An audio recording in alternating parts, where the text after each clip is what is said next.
Orasi tanpa beban Ganjar di depan relawan Jokowi.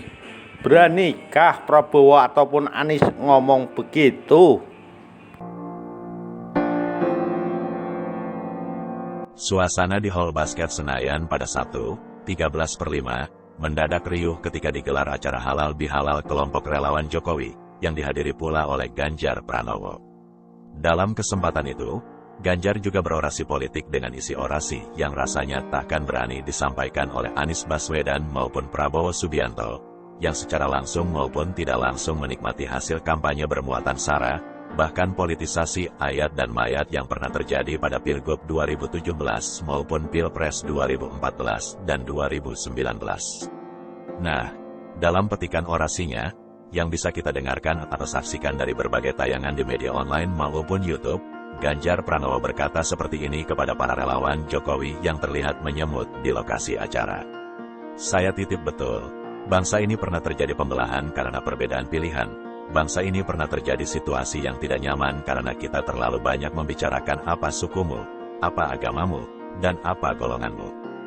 Buang jauh-jauh itu, fakta yang pernah terjadi dalam sejarah demokrasi Indonesia, bahkan menjadi yang terburuk itu memang pantas untuk disebut kembali supaya mengingatkan para pendukung Jokowi dan Ganjar agar kali ini, kalau bisa jangan terjadi lagi. Selain itu, Ganjar dengan nada serius tapi santai juga mewanti-wanti agar pendukungnya nanti jangan menyebarkan hoaks dan jangan membuli. Seruan ini pernah disampaikan oleh Ganjar ketika bersafari politik di Jawa Timur pada minggu lalu.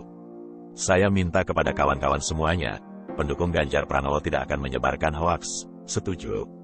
Pendukung Ganjar Pranowo tidak akan membuli, setuju? Ucap Ganjar, yang lantas disetujui oleh ribuan relawan Jokowi yang terlihat memadati lokasi acara.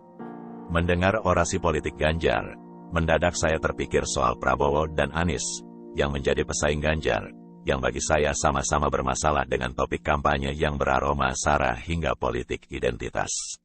Bagi Prabowo, di mana ketegasan beliau ketika sebagian dari pemilihnya waktu itu menuding Jokowi dengan berbagai isu mulai dari agama hingga PKI. Prabowo terkesan diam dan tidak melawan, karena mungkin tahu bahwa hal itu menguntungkan dirinya. Gerombolan FPI, HTI, dan sejenisnya yang mengusung misi, asal bukan Jokowi, kan jualannya seputar itu, ya kan? Anies bagaimana? Manusia ini jangan ditanya lagi. Selain didukung oleh gerombolan yang sebagian terdeteksi mabok agama dan suka memainkan isu sara, Anies sendiri pernah menyebut soal pribumi dan non-pribumi. Jelas bahwa hal itu melukai hati sebagian anak bangsa, yang merasa disudutkan oleh kampanye bernuansa sara dari jagoan Surya Paloh di Pilpres 2024 itu.